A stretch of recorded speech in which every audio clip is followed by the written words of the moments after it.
بسم الله الرحمن الرحیم. در هفته گذشته ما در مورد فیمیل ریپرودکتیو سیستم گپ زدیم. در فیمیل ریپرودکتیو سیستم چیزی که شامل بود عبارت از اووری است. اووری قسمتی است که در اونجا تخمه تولید میشه و کانالی که از طریق تخمه به رحم انتقال میکنه عبارت از فالوپین تیوب است. رحم یک ساختمان ناکمانند است. از نظر آناتومیکی و سه قسمت عمده تقسیم شده که قسمت فوقانی است. قسمت فوقانی آن را به نام فندوس یاد میکنه. یک قسمت وسطی است که به نام کارپس یا بادی آف د یوترس یاد میشه و قسمت پایانی که است عبارت از سروکس است که در نگه داشتن جنین رول داره و بعد از اینکه وقتی تولد میرسه این سروکس این قطرش کم میشه و بالاخره این قطرش زیاد میشه، در نتیجه سبب ولادت نارمال میشه و این خود رحم به جدار خلفی بطن توسط یک ساختمان چسبیده که او ساختمان را به نام لیگامنت آف یوترس یاد میکنه. لیگامنت اونم خود ساختمان وصل کننده است. از نظر آناتومی کنکتیو تیشیو است. کنکتیو تیشیو وظیفه داره تا یک عضو را به یک قسمت بچسبونه تا از پرولپس یا از جدا شدن عضو جلوگیری بکنه. گراند ماسلینو در اینجا گراند ماسلینو من قبل ویل ساختمان در رحم ناکمانند است. سه طبقه داره، درې طبقه لري. طبقه داخل نه بیرون طرف ته طبقه داخلی از به نام اندومتریوم یاد میکنه. طبقه داخلی است که در اونجا غرس صورت میگیره و دیگر طبقه ضخیم عضلی است. طبقه ضخیم عضلی یا د عضلاتو ډبله طبقه ده چې مایومتریوم ورته وایي، مایومتریوم. او بالاخره طبقه خارجی است. طبقه خارجی که به نام طبقه بیرونی یاد می شود. این طبقه به نام طبقه سیروزا هم یاد می شود یا پریمتریوم هم نامیده می شود و این قسمت فوقانی تحتانی عبارت از کانال است که از اون طریق با زمانی که طفل از سروکس خارج شود از طریق کانال که به نام واژینا یاد میشه بالاخره و چی میشه؟ تولد میشه و از خارج رحم میشه. اینمی پروسه‌ای که ولادت صورت میگیره امروز ما و شما می پروسه را میخوانیم. مسئولین عزیز، ما فقط در اینجا میخوایم که با ترمینولوژی بلد شویم. به این معنی است همو اصطلاحاتی که ما و شما در طول سمستر میخوانیم این آشنایی با همو اصطلاحات است. گران مسئولینو دکتر صاحبانو من دلته فقط د ترمینولوژی یا طبی اصطلاحات چې موږ ټول د سمستر کې وایي دغه سره آشنایی پیدا کوو. در اینجا فقط آشنایی ما با اصطلاحات است. اگر کدام بخش باقی میمانه شما تشویش نکنید یا توضیح مکمل نمیشه، چون هر بخشی از اینکه هست یک لکچر است و جداگانه توضیح داره. ما شما در طول سمستر ان شاء الله که خواندیم. مرحله زایمان یا ولادت است که به نام لیبر یاد میشه. لیبر the process of childbirth میگه پروسه تولد یک طفل است. involving contractions and cervical opening میگه مرحله ولادت شامل قسمت های انقباضات رحمی است یا تقلصات رحمی است و همچنان باز شدن سروکس. تکرارم لیبر کوم مرحله یا کوم پروسه ده؟ هغه پروسه ده چې په هغه کې یو ماشوم تولیدیږي او دا پروسه اول تقلصات دی پکې او تقلصات له وجې سروکس یا دهانه د رحم خلاصیږي. مسئولین عزیز، لیبر یا پروسه ولادت عبارت از پروسه است که در آنجا که از در این پروسه یک طفل به دنیا می از طریق کانال واژینال تولد میشه. قسمت اولش کانتراکشنز تقلصات است و از اثر تقلصات سروکس یا دهانه چی میشه؟ دهانه باز میشه. دوستا زمانی که رحم تقلص میکنه اندومتریوم ببخشید مایومتریوم اینی عضلات تقلص میکنه. از اثر تقلص عضلات بالاخره دهانه رحم باز میشه. پس ای که عضلات تقلص نمود، عضلات مایومتریوم رحم تقلص نمود، از اثر تقلصات سروکس باز گردید و طفل تولد شد. اینمی مرحله را به نام چی یاد میکنه؟ این مرحله را به نام لیبر یاد میکنه. در لیبر گفتم براتون کانترکشن شامل است، تقلصات شامل است. در تقلصات چی است؟ میگه در تقلصات اینجا توضیح شده، میگه periodic tightening of uterine muscles to open the cervix.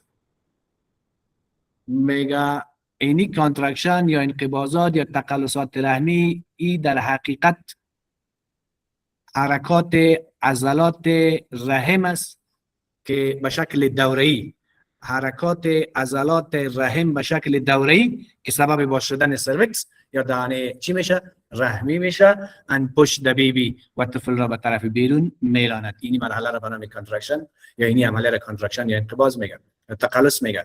از اثر تقلص دهانه رحم باز میشه و طفل به طرف بیرون خارج میشه.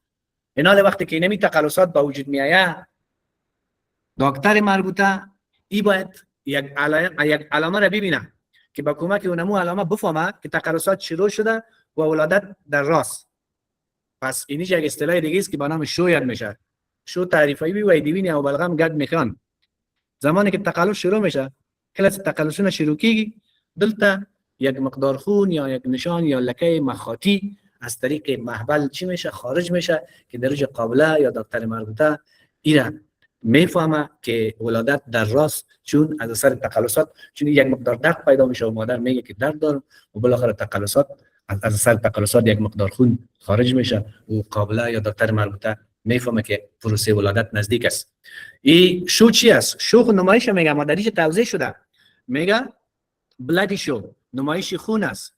The release of the mucus plaque from the cervix before labor. میگه آزاد شدن یک مقدار مخاط که خون در بر داره از کجا؟ از سرویکس قبل از ولادت. یک مقدار خون از اثر تقلصات قبل از ولادت خارج میشه، اونمو شو نامیده میشه و نماینگر عزیز یا نشان دهنده ای است که عمله یا پروسه ولادت در راست. اینال دوستان، این ولادت چه قسمی صورت میگیره؟ قبلا گفتیم که باید دهانه رحم باز شود. دهانه رحم که باز میشه اینمی را به نام دایلیشن یاد میکنه. دایلیشن تعریف میکنه the widening of the cervix during the labor. واید رحم داخل خلاصیدل در ولادت به جریان که measured from 0 to 10 سانتیمتر که در ابتدا هیچ باز نشده 0 سانتیمتر و در اخیر زمانی که ولادت صورت میگیره به 10 سانتیمتر میرسه. یعنی دایلیشن از 0 شروع میشه و به 10 سانتیمتر ختم میشه. زمانی که امی دایلیشن یا باز شدن دهانه رحم به 10 سانتیمتر میرسه، بالاخره عملیه ولادت شروع میشه یا پروسه ولادت شروع میشه.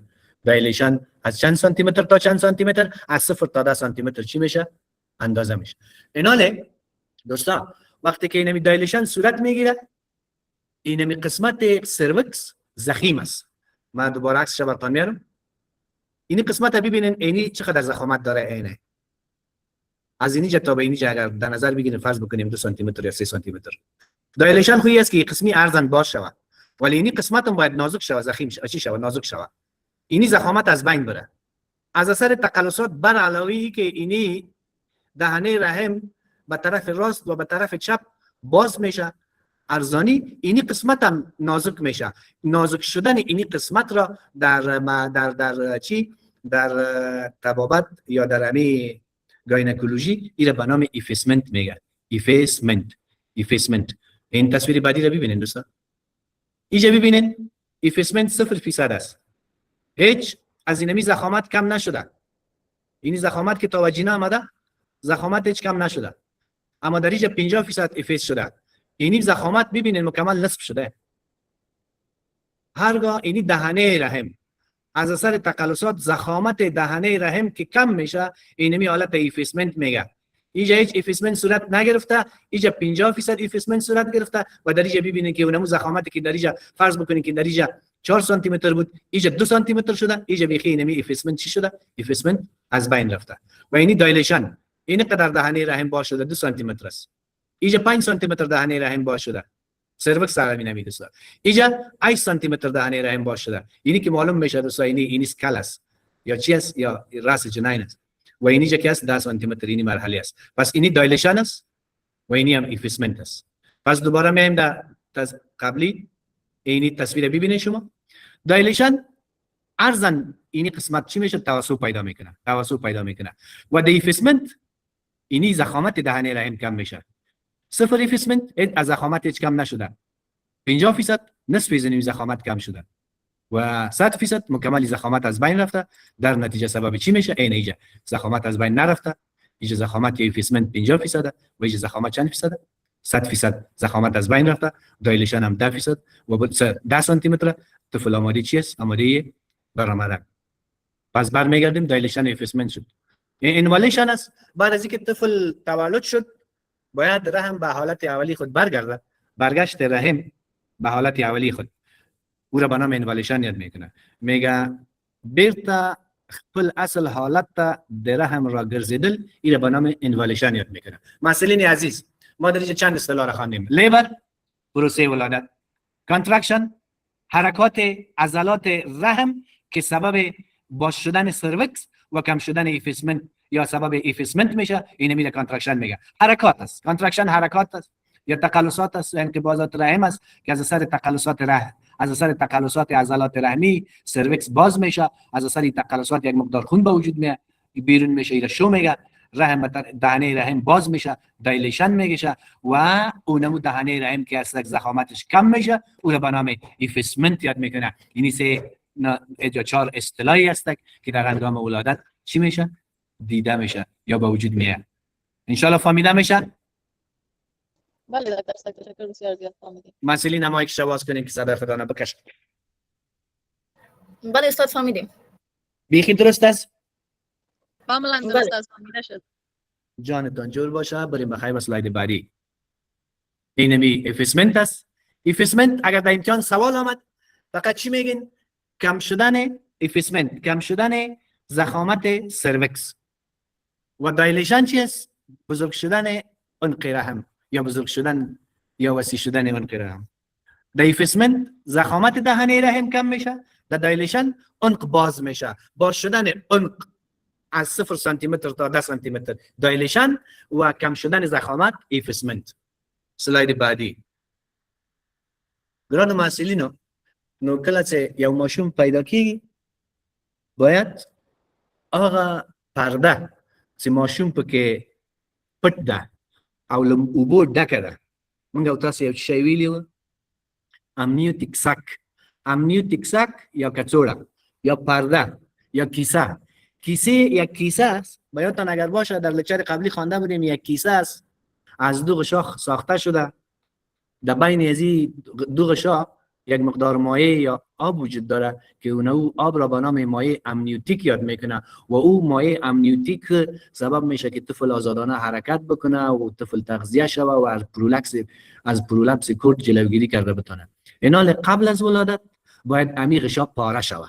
پاره شدن امو غشایی که ما شما خوانده بودیم که به نام امنیوتیک ساک یاد میشه و از 2 غشا ساخته شده، اونمو غشا پاره میشه. پاره شدن غشا را به نام رپچر اف ممبران یاد میکنه. د عمق غشا یا دماغ کڅوړه شلیدلو ته د رپچر ممبران وایي. میگه breaking of the amniotic water sac وایي د امنیوتیک د مایع غشا یا کیسه یا پاره شدن کیسه مایع امنیوتیک. دیگه چی میگه؟ normal rupture occurs during active labor و کله زمانی که ولادت به مرحله فعال خود میرسه. یادتان باشه اگر ازتان سوال شد که کدام مرحله را مرحله فعال ولادت میگه، دوستان اینمی که اینمی سرویکس دیگه، اینمی سرویکس اینم دهنه رحم تا 8 سانتی متر رسیده باشه، 7 تا 8 سانتی متر، این مرحله فعال ولادت میگه. مرحله فعال ولادت اینجا دیگه، این مرحله فعال ولادت که شروع شد بالاخره رپچر ممبران میکنه. چی میگه؟ میگه normal rupture occurs during active labor usually when the cervix is fully dilated 10 cm or very close to the full dilation. و نورمال شکل باندې دا پرده به شکل نورمال اینمی غشا میگه زمان پاره شوه که دهنه رحم 10 سانتی متر و یا کمتر از 10 سانتی متر که ما براتون گفتم تا 8 سانتی متر چی شده باشه؟ باز شده باشه. هرگاه دهنه رحم از تا به 8 سانتی برسه و بالاخره پرده به شکل نرمال باشه، این رپچر اف ممبران نرمال است. یا وقتی که دهنه رحم 10 سانتی متر باشه و غشا باز شوه پرده اینمی پاره شدن نورمال است. اگر از این وقتتر هم چی شوه بازو را به نام پریمچور رپچر آف ممبران میگه یا پرام میگه که باز یک بحث بسیار بزرگ است که یک روز خاص سر پرام گپ میزنیم یا پریمچور رپچر آف ممبران. شما باید داشته باشید نرمالش اونمو است که در مرحله اکتیو لیور چی میشه پاره میشه او زمانی است که دهنه رحم 8 سانتی متر یا بالاتر از او 9 سانتی متر و یا هم 10 سانتی متر باشه. اینی را رپچر آف ممبران میگه. رپچر آف ممبران پاره شدن کیسه مایع امنیوتیک در مرحله فعال ولادت زمانی صورت میگیره که سرویکس 8 سانتی متر تا 10 سانتی متر باز شده باشه. انشالله که مطلب گرفته باشین. مسئولین عزیز صدایتان بکشید. بله استاد جان مطلب گرفتیم. بله سوال ما است که مسئولین عزیز براتون میگم اگر مکمل تمام تشریحات شاید نگرفتین تشویش نکنین. هر کدام از این یک بحث یا یک لکچر جداگانه است. ممکن دیگه ما 2 یا 3 دقیقه سرش بحث میکنیم. در روزش که رسید امکان داره یک روز مکمل لکچر با شما باشه. دیگه میکنیم از دوستا که در میکنیم میگه اولین مدفوع نوزاد است. دماشوم لومړني غایطه مواد. The first dark green sticky stool of the newborn baby. اولین مواد غایطه چسبناک که به رنگ سبز است. نوزاد باید بعد از اینکه تولد شد تا 24 ساعت اول باید اینی مواد غایطه خود را اطراح بکنه. بعض اوقات اینمی مواد غایطه از اثر دسترس فیتس در رحم در داخل رحم چی میشه؟ پاس میشه که بازو را به نام میکونیم اسپایریشن یاد میکنه. یک مقدار از اینمی میکونیم را باز جنین در داخل رحم مادر بالا میکنه. ای که بالا کرد و بالاخره امکان داره یک مقدار از زیر بریه بره و سبب اسپایریشن نمونیا شود که به نام میکونیم اسپایریشن سندروم یاد میشه که بازی رو بخوایم میخوانیم. ولی شما هم قدر یاد داشته باشیم که میکونیم چیست. میکونیم اولین مدفوع نوزاد است. د ماشوم لومړني غایطه مواد دي دا چې ماشوم تولد سی باید دا اطراح کی. وقتی که مایع امنیوتیک با میکونیم چی شده باشه اگر طفل در داخل رحم مادر میکونیم پاس کرده باشه و بالاخره مایع امنیوتیک رنگ خود از دست میده رنگ شفاف روشن خود را و مایع زرد رنگ تبدیل میشه. وی که مایع زرد رنگ شد ناخن نوزاد وقتی که نوزاد تولد شد ناخنایش رنگ زرد میگیره. ناخنای دستش بگیرید ناخنای پایش ببینید ناخن دست و پایش که ببینید رنگ زرد میبینه رنگ زرد میگیره. عین شما باز میفهمید که والا میکونیم در داخل رحم مادر پاس شده. این که ناخن زرد گشتانده این 100% این میکونیم در داخل ششا هم رفته و میکونیم اسپایریشن سندروم ساخته. عاجل باید نوزاد بستر شه و نوزاد رخصت نشوه. این میکنیم از کجا میشه؟ طفل خود در داخل مادر در داخل شکم مادر خود نان نمیخوره تا سیستم هاضمه از اوی مواد تولید کنه. اینجا چی میگه؟ میگه it is produced as the fetus swallows amniotic fluid. میگه زمان تولید میشه زمانی که تمی جنین در داخل رحم مادر یک مقدار مایع امنیوتیک بالا میکنه خورد میکنه. وقتی که مایع امنیوتیک بالا میکنه بازی چی میشه؟ which is then absorbed by the intestine. میگه وقتی که مایع امنیوتیک بالا شد این امعای جنین توسط امعای جنین امی مایع جذب میشه.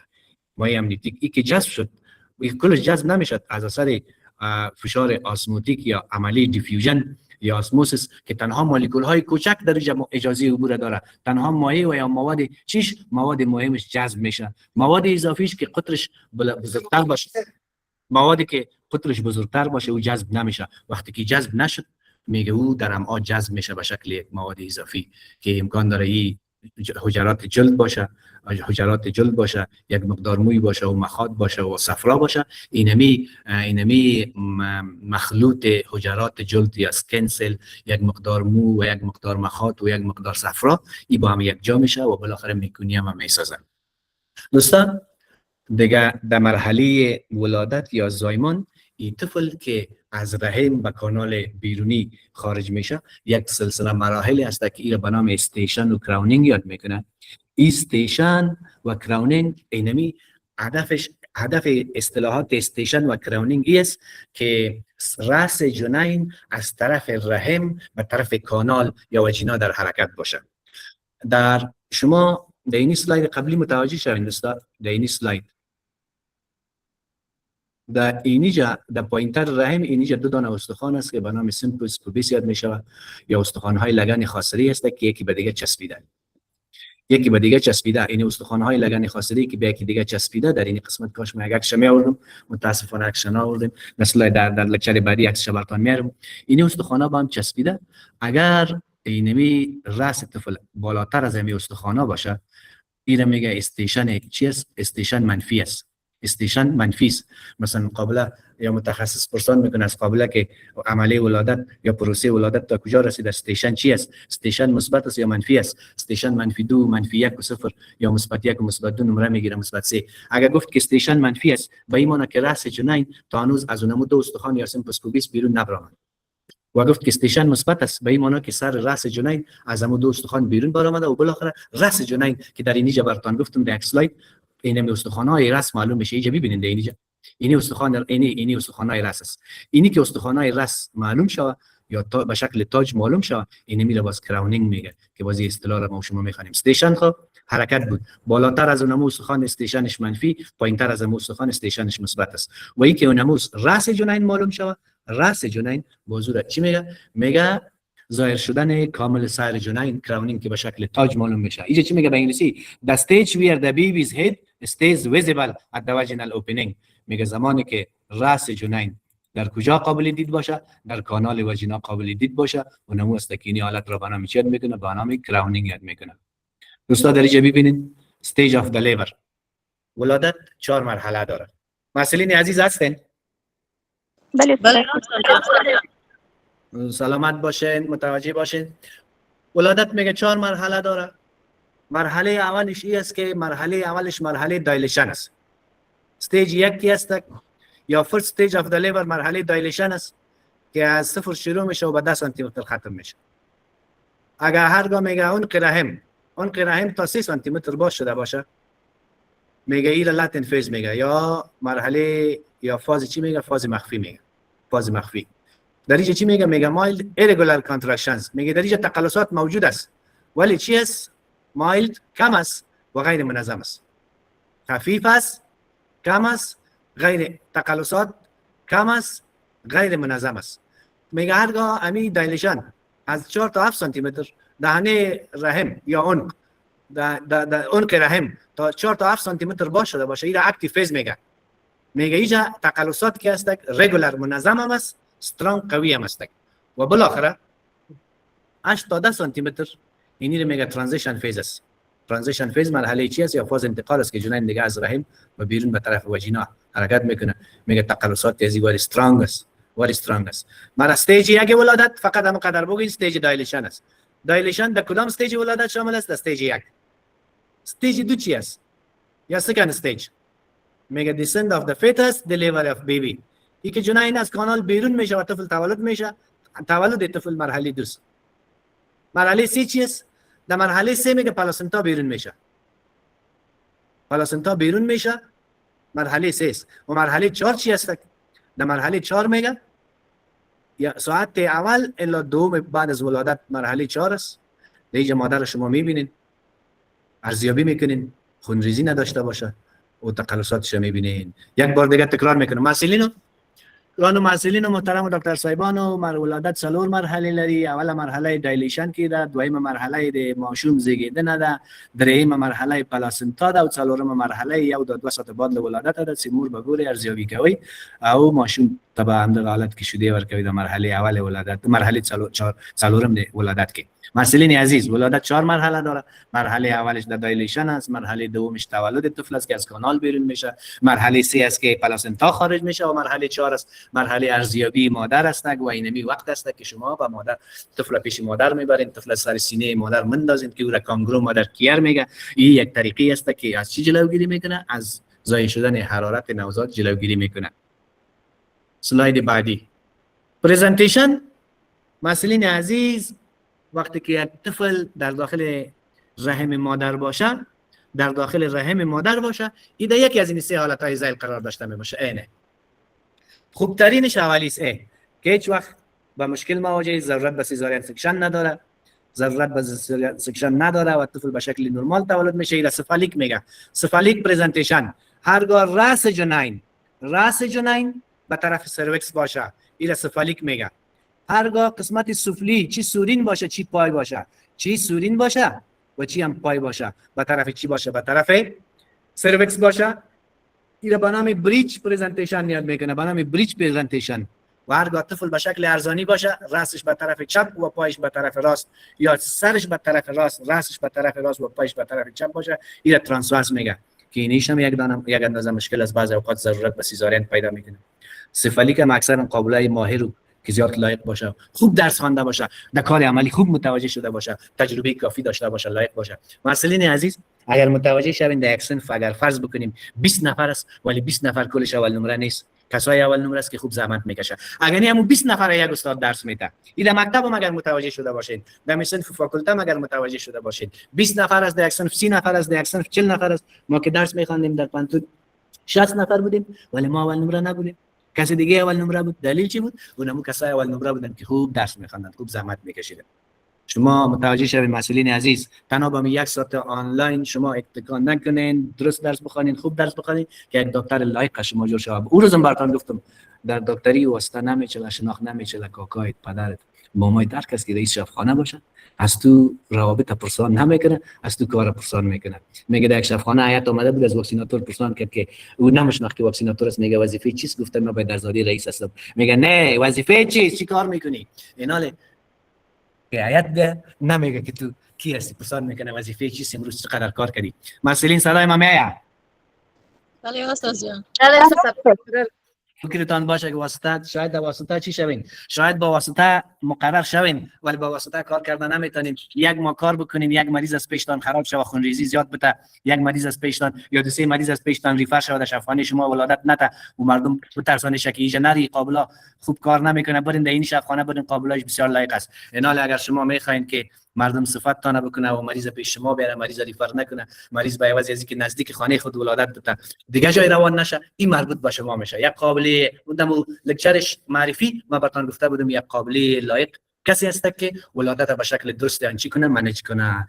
پرزنتیشن چند رقم است؟ 3 رقم است. یکی سفالیک است، راست در سرویکس است، یکی بریچ است، پای در سرویکس است یا سورین در سرویکس است، یکی ترانسورس است که پای یا راست به طرف راست و چپ قرار داره. دیگه دوستا اوکسیپیتو انتریور است، اوکسیپیتو انتریور. اینی اسلاید شما توجه کنین دوستا، اینی استخوان چی را؟ استخوان خلفی را به نام شما آناتومی را خواندین، اینا چی میگه؟ اوکسیپیتال میگه. اوکسیپیتال اینا فرانتال میگه. این استخوانی که در روی است، استخوان پیشانی فرانتال، اینی اوکسیپیتال. دو تا که در قسمت بالاست پاریتال است و یکی در بالای گوش ما و شماست، این تمپورال. اینی در بالای گوش کی تمپورال، در قسمت پیشانی ما که است کی فرانتال و در قسمت خلفی که است کی اوکسیپیتال. اینا یک اصطلاح است که دوستا در ولادت و این خوبترین چی است میگه. اینمی چی معنا داره؟ اینمی اوکسیپیتو انتریور. چی معنا اوکسیپیتو انتریور؟ اوکسیپیتو انتریور به معنای ای است. اوکسیپیتو انتریور به معنای ای است که اینمی استخوان خلفی یا عظم خلفی راس جنین به طرف قدام مادر باشه. این اوکسیپیتو پاستریور است. اینمی پوزیشنی که شما میبینید دوستا، استخوان خلفی به قسمت خلف مادر است، این اوکسیپیتو پاستریور میگه. و اگر اینمی استخوان برعکس باشه، این جنین به شکل دیگه موجود باشه، وزیر اوکسیپیتو انتریور میگه که باز ما شما میخوانیم خوبترینش اینمی حالت است که اوکسیپیتو انتریور، اوکسیپیتو پاستریور باشه، طفل با آسانی تولد شده بتوانم. و دیگه اصطلاح لوشیا است دوستا، یک مقدار خون به نام خون نفاس یاد میشه و تا 40 روز از چی خارج میشه، از خانمی که ولادت کرده باشه، او را به نام لوشیا یاد میکنه. بازی چند رنگ داره که رنگاش مختلف است، فقط همون قدر بفهمین خونی که بعد از ولادت یا در مرحله پاس پارتوم خارج میشه، او را به نام چی یاد میکنه؟ او را به نام لوشیا یاد میکنه. این خونمو پرزنتیشن هایی بود که براتون گفتم دوستا. اوکسیپیتو پاستریور، اوکسیپیتو انتریور هم قبلا براتون گفتم. انگیجمنت اینمی است که یک قسمت بزرگ چی میگه، اونم هرگاه قسمتی که ارزانی راس جنین، قسمت ارزانی راس جنین داخل سرویکس شده باشه، اونم رو به نام انگورجمنت یاد میکنه. انگیجمنت ببخشید او اشتباه تلفظ کردم. انگیجمنت میگه ورود سر جنین به داخل لگن خاصره، اما قسمت ارزانیش. مدلینگ چی است دوستا؟ یک اسلاید دیگه باز مدلینگ، یک اسلاید دیگه باز براتون بیارم. مدلینگ براتون بگم. اینی قسمت شما متوجه شوین دوستا. اینی اوضاع ما ببینین، اینی در وقت تولد این که یک دیگه چسبیدن نیست، این بعد از تولد بازی بسته میشه. اینمی خالیگاه را به نام سوچرا یاد میکنه. سوچرا. وقتی که عملی طفل در کانال ودانت داخل میشه از اثر فشار عظام حوصله، اینی استخوان‌ها بالای از یک دیگه تیر میشه، اورلپ میشه. این استخوان بالای از این و این استخوان بالای از این. اگر اینمی فاصله از بین رفت هم چسبید تو درجه 1 میگه، و اگر یک اینی استخوان یک مقدار سریازی و یک مقدار سریازی آمد، این درجه 2 میگه، و یک مقدار زیاده شد بازو درجه 3 میگه. درجه 3 میگه. این استخوان‌ها به خاطر که از اینکه سر اینی قسم چی شوه شکل مایل بگیره و از کانال با آسانی خارج شوه، شکل اینی استخوان‌ها بالای یک دیگه قرار میگیره، در از اثر فشار اینمی را مدلینگ میگه. این یک تصویر دیگه هم است. دوستا وقتی که یک ولادت صورت میگیره راس طفل اینی قسم میباشه. با شما نگوین مادر اوه ولا طفلت میگه خراب است بخورن صد خراب است. نه خراب نیست. این اینمی مدلینگ است. از اثر فشار استخوان‌ها بالای یک دیگه آمده. این 24 ساعت از بین میره. هرگاه 24 ساعت از بین نرفت و مدت 2-3 هفته اینمی قسم مان بازور دیگه راس میگه این مایکروسفال است که خودشی نیست، اندازه راس باید در هنگام تولد 3 الی 33 سانتی متر باشه. اینا لگی مایکروسفال بعد از 24 ساعت خوب نشد باز اینمی انومالی است. ولی اگر در اول وقتی که تولد شد طفل سرش یک اندازه سوی شکل داشت، این سوی شکل مدلینگ میگشه و علتش همی است که استخوان بالا یک دیگه قرار میگیره به خاطر که راس اینمی قطر راس خرد شوه و از کانال با آسانی بیرون شده بتونه. این نرمال است، حالت اولی خود برمیگرده. اپیستومی دوستا بعضی اوقات اینی امی قسمت دخولی محبل تنگ می باشه و طفل بیرون شده نمیتونه. باز دکترها یک اندازه اینمی قسمت یک شق میزنه، اینمی برش میکنه، اینمی قسمت برش میکنه تا اونم قسمت باشه و طفل با آسانی خارج شود. این چی میگه؟ میگه surgical cut made in the perineum to widen the vaginal opening. میگه به خاطر ازی که اینمی قسمت بیرونی واژینا یک اندازه چی شده باشه، ارزانی شده باشه و طفل با آسانی چی شود یک مقدار شق میشه و بالاخره بعد از این باز دوباره دختر میشه. بعض اوقات از اثر تقلصات راستی یک چیز دوستای اینمی پرینیال تیر چی است؟ پرینیال اوجانا میگه. اینمی قسمتی که از انس یا از مقعد تا به قسمت بیرونی واژینا اینی قسمت اینی ناحیه است. بعض قابله ها عجله داره که مادر میگه زور بزن زور و مادر خودش باید زور بزنه، ولی بعضی بالای شکم فشار میاره. بعضی قابله ها تا ما شنیدیم بعضی اوقات که بعضی قابله ها پای خود بالای شکم مادر میمونه، یا بعضی اوقات فشار میاره که اینمی امکان داره که اینی پرینیال تیر شوه پاره شوه، امکان داره که بازیج کانال تناسلی و کانال هضمی یا رکتوم هر دو از بین بره و برای مادر به آینده مشکلات پیدا شوه. بانن که مادر خودش همین تقلصاتش به شکل بنفسی چی بگیره صورت بگیره تا چی نشه، تا سبب پارگی چی نشه، تا سبب پارگی اونم اوجان ناحیه اوجان نشه. فشار زیاد باید نبیارین دیگه. یک قابلی خوب هم زایمان خوب امی پروسه ولادت خوب منیج میکنه، پلاسنتا هم با آسانی کشیده نشه، طریقش میفهمه و از خونریزی هم جلوگیری میکنه. قابلی ماهر اینی اکتیو منیجمنت باید بفهمه، یا مدیریت فعال مرحله سوم زایمان است. پلاسنتا خارج میشه و هر چیز زودتر باید ناحیه اوجان و داخل سرچی همین قسمت سرویکس پاک بکنه و بالاخره مادر اگه خونریزی داشته باشه خونریزیش پاک کنه و دوا بده و مادر در یک جای راحت انتقال بده تا مرحله سوم زایمان به درستی صورت بگیره و از خونریزی بیشتر جلوگیری شود. چی میگه؟ میگه اکتیو منیجمنت چی است؟ کلینیکال استپس taken to speed up placenta delivery and prevent bleeding. این باز با آهسته با اساس تجربه شما حاصل میکنین که شما چی کنین، اینمی مرحله را درست مدیریت بکنین و از خونریزی بیشتر جلوگیری بکنین، مادر ضرورت به خون گرفتن نداشته باشه. این بازم میگم ضرورت به قابل لایق داره که ان شاء الله شما میباشین و این وعده بدین که میکاره میکنین و باید بدین وعده.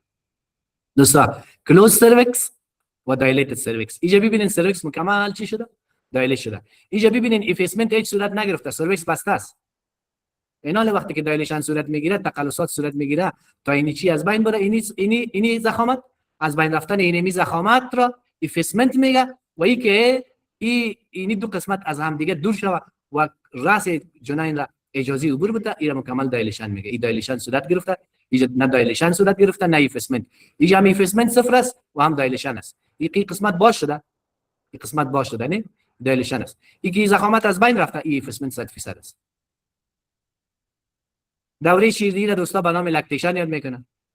اولین شیری که مادر باید هر چی عاجل به نوزاد خود بده کلسترم است، هم واکسین است هم دوا است، هر چیز است.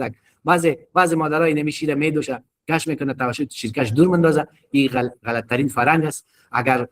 اگر اینمی اولین شیری که به نام فله یا آغوز یاد میشه کلسترم میگه، رنگ ژل شیده ورته و یاد مور لمړنی شیده، اگر اینمی را شما به نوزاد بدین فکر کنید که شما خوبترین کار در حق نوزاد کردین. شما از این اولین واکسین و این واکسینی است که تا اخیر عمر یا خاصتا نمی طفل را در مرحله اولی تا که واکسین نشده از چین از بسیاری امراض محافظت میکنه. هیچ واکسینی جای کلسترول گرفته نمیتونه. دوستا قبل از اینکه ولادت صورت میگیره یک مقدار پستانا بزرگ میشه و شیر زیاد میشه، یا در مرحله بعد از ولادت بعضی مادرها شیر به طریق شیردهی را درست نمیفهمه، پستانا از اثر چی؟ از اثر زیاد شدن شیر کلان میشه. انگورجمنت میگه که باز مساج آیسته آیسته مساج بده و طفل اگر شیر نمیگرفت پس این مادر انداخته شود آیسته آیسته آیسته آیسته تا مرحله شیردهی آغاز شود. اگر مرحله شیردهی به شکل درستش آغاز نشد، مادر گفت که نه شیر ندارم یا شیر نداد، میگه که درد میکنه و نوزاد و سینه خود ننداخت، این شیر در روی زیاد میمونه و امکان داره که سبب چی شود؟ سبب عفونت شود که بازی را برنامه چی میکنه؟ این برنامه ماستایتس یاد میکنه. و دیگه گفتم دوستا وقتی که زایمان صورت گرفت شما کوشش بکنید که این ناحیه را پاک بکنید که تو نشه که اوج ناحیه پاک نشه و انتان دوباره در اوج چی شود جا بگیره و بالاخره از طریق پایین یا از طریق وجینا انتان داخل شه و مادر به طرف سپسیس بره. اگر شما بخواید که از سپسیس نوزادی از سپسیس مادر جلوگیری کنید، مادر به طرف چی نره، شما باید نظافتش در نظر بگیرید، ناحیه را خوب صحیح پاک بکنید. طفلی که به دنیا آمد تولد شد او را باز نیوبورن میگه، هم نیوبورن میگه او نیونیت میگه. و این یک دوره است، دوره نوزادی است. دوره نوزادی که به نام نیوناتال پریود یاد می شود. دوره نوزادی 28 روز اول این که طفل تولد شد تا 28 روز اول او را نوزاد میگه و دورهش به نام دوره نوزادی یاد میکنه، یا 28 روز اول زندگی را به نام نیوناتال پریود میگه. برای مسئولینو کله چې نوې ماشوم دنیا ته راسي هغه ته نیوبورن یا نیونیت وایي. 28 ورځې پورې یو ماشوم ته موږ نوزاد یا نیونیت ویلی شي. کله چې 28 ورځې پوره شي هغه نو بیا نوزاد نه ده، بیا هغه ته انفانسي دوره وایي چې هغه بیا خیر است. بعدی درس دوستان یک اسلاید دیگه است که باز نمو 4 مرحله است. 4 مرحله ولادت است. مرحله دایلیشن است، 0 تا 3 مرحله خفایش است، 4 تا 7 سانتی متر مرحله فعال ولادت است و 8 تا 10 سانتی متر که سرویکس میرسه. میگه این مرحله چی است؟ که مرحله دایلیشن چی است؟ ترانزیشن است، مرحله انتقال است که طفل تولد میشه دیگه. میگه در پرایم گراویدا و نمو خانمایی که طفل اول باریش باشه میگه امکان داره که اینمی مرحله 12 تا 14 ساعت ادامه پیدا بکنه. 12 تا 14 ساعت. در خانمایی که باز ملتی گراویدا باشه باز امکان داره که چی باشه؟ کمتر باشه یک مقدار. مرحله دوش بود که میگه توسط وقتی که دهنه رحم 10 سانتی متر شد آغاز میشه و وقتی که نوزاد تولد شد این مرحله چی میشه؟ از بین میره. امکان داره که این مرحله 1 تا 2 ساعت دوام بکنه، 1 تا 2 ساعت. مرحله دوم ولادت و بالاخره مرحله 3 است، مرحله خروج پلاسنتا است، به شکل نرمال میگه 5 تا 30 دقیقه باید دوام بکنه. و مرحله چهارم ولادت است دوستا که ارزیابی مادر است، باید مادر ارزیابی شه و 1 تا 2 ساعت بعد از ولادت را این مرحله چی میگه؟ مرحله 4 میگه. مسئولین عزیز دیگه اونم مدلنگ است که قبلا براتون گفتم، استخوان‌های راست چون که در حالت چی اول چسبیدن است، یک اندازه فاصله داره، این بالای یک دیگه خود میاد تا راست یا قطر راست خود شود و بالاخره طفل با آسانی تولد شود. اگر طفل تولد شد دوستا این مرحله چیش است؟ طفل اگر تولد شد و مکمل بدنش گلابی باشه، گلاب چی باشه؟ بدنش آبی باشه یا کبود باشه یا بدن ماشوم شیر وي، این دغه مرحله ته چی شي وي؟ سیانوزیس. چین کېدل د اکسیژن کمښت، سیانوز کمبود اکسیژن. میگه کبودی پوست نوزاد ناشی از کمبود اکسیژن را به نام سیانوزیس یاد میکنه. سیانوزیس. اگر تنها دست و پایش چی بود؟ کبود بود، حضور اکروسیانوزیس میگه. اینجا ببینید بدن گلابی است ولی دست و پای چی است؟ دست و پایش آبی است. این اکروسیانوز میگه. اکروسیانوز تنها دست و پای چی باشه؟ سیانوتیک باشه. دیگه لانگو یک مقدار خونی که در بدن طفل نوزاد میبینید. ویلنکس کاسیوزا دوستان یک نوع مایع چی است؟ رنگش مسکوار است. این بالای جلد نوزاد می باشه. این که نوزاد تولد شد کوشش کنین که این از دور نکنین. یک مایع کریم دندان واری است، یک مایع چی است؟ یک مواد کریم دندان واری یا یک مواد مسک مانند است که بالای جلد نوزاد چی می باشه. اینی بعد از اینکه طفل تولد شد تا چند روز دیگه میتونه که از افزایش شدن حرارت از چی کنه؟ افزایش شدن حرارت جلوگیری بکنه و اینمی ماده جلد نوزاد رو در داخل رحم مادر چی میکنه؟ چی میپوشونه. دیگه بعضی اوقات دوستا اگر مادر مشکل داشته باشه، خون مادر سبب میشه که خون نوزاد از بین ببره. خون نوزاد که در داخل از بین رفت بالاخره زردی به وجود میاد که واسه نیوناتال جندیس یک از امراض دوره نوزادی است که در مورد از باز گپ میزنیم. دیگه امبلیکال استامپ است دوستا، اونم قسمت سوری یا ناف طفل است که باید پاک نگهداری شود اگر با یادتان مانده باشه در لکچر اولی براتون 5 دانه کلین گفته بودیم که 5 دانه کلین، یک دانه کلین از اینمو پاک نگه داشتن امبلیکال استامپ است و اینمو قسمت ناف است که بعد از تولد بودمو جا باقی قیچی میشه و اون بالای چی اونمو که کلمپ بسته میشه یا اون قسمت ناف که در روی کلمپ بسته است اونمو پاک نگهداری شود. اگر پاک نگهداری نشد امکان داره سبب مرض تیتانوس شود.